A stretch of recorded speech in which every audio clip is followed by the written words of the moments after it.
kehutanan terutama mendorong kerjasama antara perusahaan dengan masyarakat sekitar. Iya. Ya, itu salah satu yang merupakan penilaian yang wajib. Ya, hampir semua namanya HT, HPH itu diwajibkan melakukan namanya kemitraan. Kemitraan tergantung juga mau tumpang sari kah ataupun yang lainnya.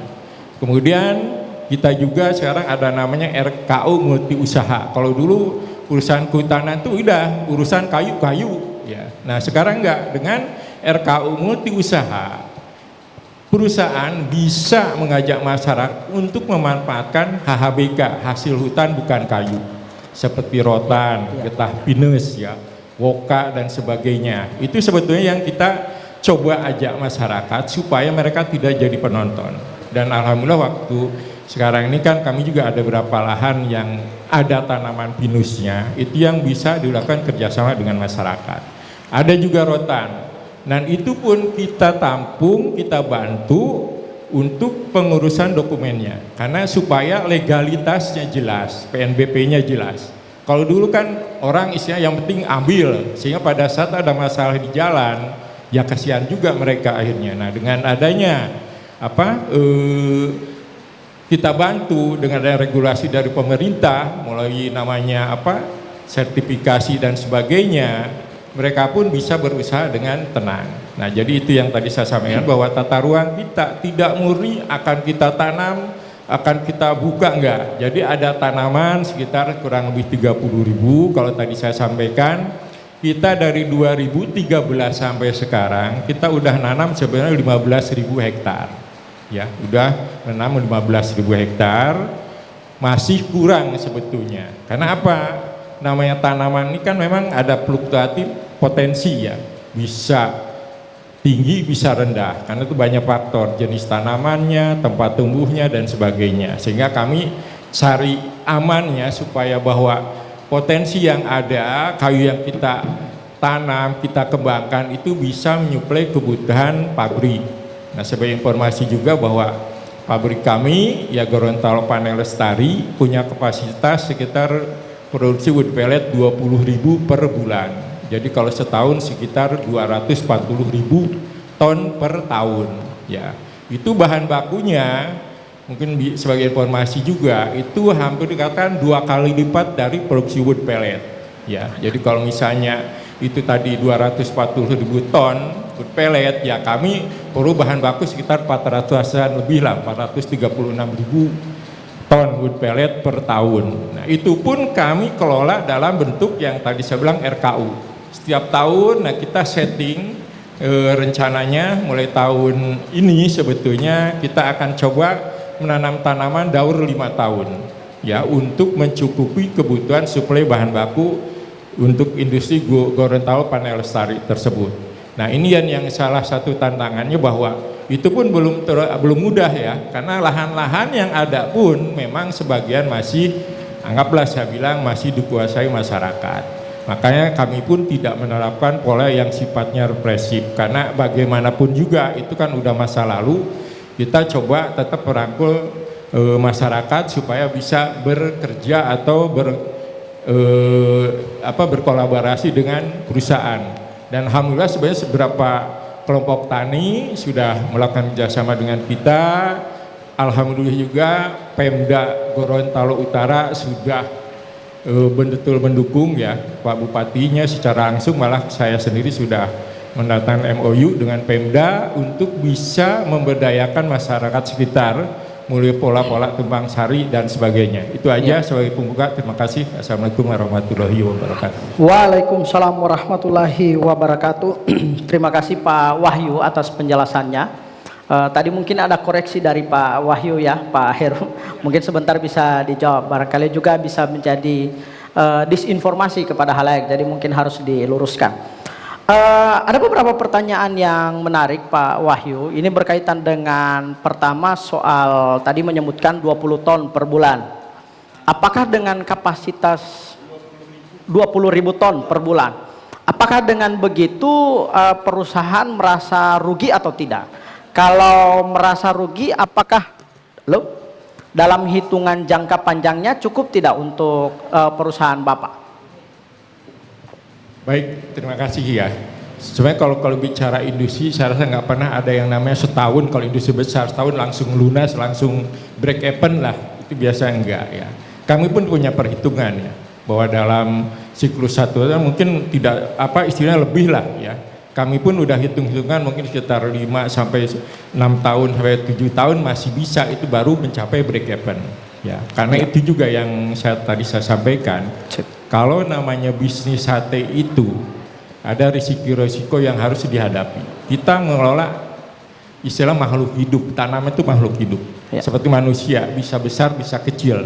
Ya, bisa mati, bisa tidak. Bisa kebakar atau enggak. Nah, itu tanaman, Pak ya. Oh, ya. Jadi kalau tadi Bapak bicara masalah untung rugi, saya rasa kalau setahun enggak ada lah ceritanya dimanapun kan. Enggak ada ya. Investasi untuk bangun pabrik aja kan bukan ratusan juta, pasti kena ke M dan sebagainya ya. Iya.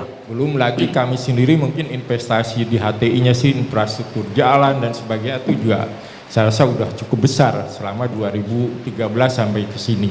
Jadi secara ininya sebetulnya kalau saya bilang tadi belum inilah ya, belum break even ya, masih perlu ini lagi ya, iya. Lebih berjuang lagi. Berjuang lagi. Karena memang ya namanya juga penjualan ya, iya. Seperti wood pellet gitu kan. Memang kalau kita mau bicara dijual dalam negeri ya banyak, konsumennya banyak, cuma dari segi biaya produksi memang masih belum bisa nutup lah kalau kita jual secara ini. Nah sebenarnya kita pun berusaha tetap eksis dulu kan. Berarti penjualan ini dilakukan dari Gorontalo ke luar negeri. Betul, Pak ya? Jadi langsung alhamdulillah kebetulan kan ada pelabuhan anggrek yang bisa secara langsung mensupport. Sangat terbantu kita dengan sebetulnya kedepannya kita juga buat rencana akan bangun dermaga sendiri. Iya. Tapi dengan adanya itu memang banyak juga masyarakat yang memanfaatkan artinya nimbrung termasuk keangkutan wood pellet. Dari tempat industri kami ke pelabuhan anggrek itu meskipun 17 kilo itu setiap pengapalan misalnya untuk 10.000 ton ya untuk satu kapal itu bisa ribuan trip ya. Jadi istilahnya menampung masyarakat kerja yang bawa truk-truk itu cukup banyak juga. Itu aja, terima kasih. Iya, terima kasih Pak Wahyu. Jawaban-jawabannya menarik dan mungkin akan kita diskusikan lebih lanjut pada diskusi pada malam hari ini. Kita memberikan kesempatan dulu kepada Pak Dickson Ahmad untuk menyampaikan gagasan, pikiran, dan ide untuk pembangunan Gorontalo. Terutama apa yang sudah disampaikan oleh beliau-beliau terlebih dahulu. Kami persilakan Pak Dickson. Baik, yang kami hormati narasumber, pemirsa Musa TV, mungkin saya agak lain, saya ingin dekatkan dengan tema kita, malapetaka atau anugerah ekonomi. Ya. Tapi begini, beda Gorut, beda Pohuwato. Dari sisi status perizinan beda. Kalau yang sana hutannya dilepas, dibebani HGU. Awalnya sawit, di perjalanannya ganti jadi Gamal Kalianda. Itu yang Pohuwato. Kapasitasnya punya beda. Di sana 900.000 ton per tahun, di sini 240.000 ton per tahun. Sehingga kelihatan daya rusaknya di antara keduanya beda. Itu maksudnya. Yang kedua pada ibu sekalian, kan ini perusahaan ini diawasi oleh para auditor. Para auditor ini. Auditor ini datangnya ke daerah, datang ke BJL, Bayan, itu kan atas dasar anggaran dari perusahaan, bukan digaji oleh kementerian. Sehingga juga ada beberapa keterbatasan kita dalam rangka untuk melakukan validasi terhadap hasil-hasil audit. Contoh, saya sampaikan, barangkali ini perlu untuk didengarkan oleh para auditor, khusus di Gorontalo dan Pohuwato, dan termasuk mungkin Dinas Lingkungan Provinsi Pak Heru. Agustus yang lalu, tahun 2025, dari Bayan itu kan minta tentang PKKNK, minta persetujuan pemanfaatan kayu non kehutanan, kegiatan non kehutanan. Itu melakukan pembaik kursi dilakukan perhitungan berapa batangnya, berapa diameternya, berapa tingginya. Tapi Pak Heru, ganis yang digunakan ganis ilegal.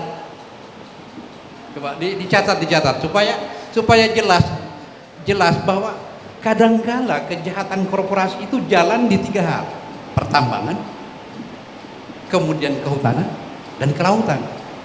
Itu banyak terjadi. Ketika kita periksa, benar nggak ini ganisnya bekerja untuk meminta persetujuan pemanfaatan kayu dan kehutanannya? Itu tanggung jawab provinsi. Untuk memberikan itu, saya cek di berbagai macam informasi karena saya memiliki jumlah berapa ganis di provinsi ini. Berapa jumlah mereka ada? Ternyata setelah dicek, ganisnya tidak pernah ada di provinsi Gorontalo. Artinya bahwa izin ini dimainkan dengan cara-cara praktek kejahatan korporasi. Itu satu. Sehingga kita melihat bahwa kalau dibiarkan seperti ini cara-caranya, maka hutan-hutan ini tidak akan terkelola dengan baik. Walaupun di daerah Pohuwato sudah dilepas, bukan lagi kawasan hutan, tetapi sebagai areal HGU, sudah menjadi tanggung jawab dari BPN. Ini yang kadangkala terjadi semacam bias di dalam proses memudah-mudahkan sesuatu, termasuk tadi ketika meminta pada bulan Agustus minta PKKNK itu justru menggunakan ganis yang tidak masuk di dalam daftar ganis yang sah. Saya tidak perlu sebut namanya, saya punya nomor registrasinya, tapi ternyata dia tidak bertugas di sini. Artinya kejahatan korporasi ini jalan dari sejak awal, dari permintaan pelepasan kawasan hutan dari Kementerian Kehutanan, jatuhnya menjadi HGU yang ditanggung jawab BPN. Itu sebenarnya sudah kejahatan korporasi dari sisi lingkungan, karena mereka tidak mengakui itu bahwa hutan, tapi itu hutannya luar biasa, tapi tidak diakui lagi sebagai kawasan hutan, diakui sebagai area penggunaan lain yang awalnya adalah sawit, tiba-tiba 8 tahun berikutnya berubah menjadi Gamar Kaliandra. Awalnya amdalnya dibikinkan oleh perguruan tinggi, disahkan oleh Balik Resti provinsi, tapi ketika merubah menjadi Gamar Kaliandra, yang memutuskan adalah Dinas Penanaman Modal Kabupaten. Jadi logika lingkungannya, ini ada Pak Prof ahli lingkungan, bahwa tidak ada amdal seperti itu. Ya. Hanya dengan bermodalkan adendum dilakukan juga oleh pelaku yang awal, tetapi untuk surat keputusannya adalah di kabupaten, bukan lagi dari provinsi. Jadi saya kira baik Pak Prof tahu persis bahwa ini adalah sebuah hal yang tidak pantas terjadi. Tetapi lihat di OSS-nya juga muncul bahwa itu sudah oke. Tidak masalah. Yang kedua Pak Heru, mungkin ini perlu untuk diawasi secara lebih ketat lagi dalam proses perhitungan PSDH dengan dana reboisasi yang merupakan kewajiban dari pelaku-pelaku usaha ini, juga ada kejahatannya, ada kejahatan korporasinya. Ya. Kita bisa hitung kasat mata kok itu berapa jumlah produksi yang dikapalkan, berapa kali pengapalan, berapa batang yang dikirim oleh perusahaan ke industrinya, berapa jumlah tonnya. Dengan melihat jumlah yang keluar berapa ton lewat pengapalan, kita bisa hitung kubikasi daripada kayunya, dan kewajiban mereka kepada pemerintah pusat dalam membayar PNBP ini juga akan dihitung dari sana. Saya kasih informasi kepada Pak Heru agar lebih dilakukan proses pengawasan. Ganis yang bertanggung jawab dalam menentukan arah dan perhitungan itu di beberapa perusahaan yang bergerak di bidang ini, food pellet, itu juga tidak terdaftar di dalam sistem ganis Kementerian Kehutanan. Artinya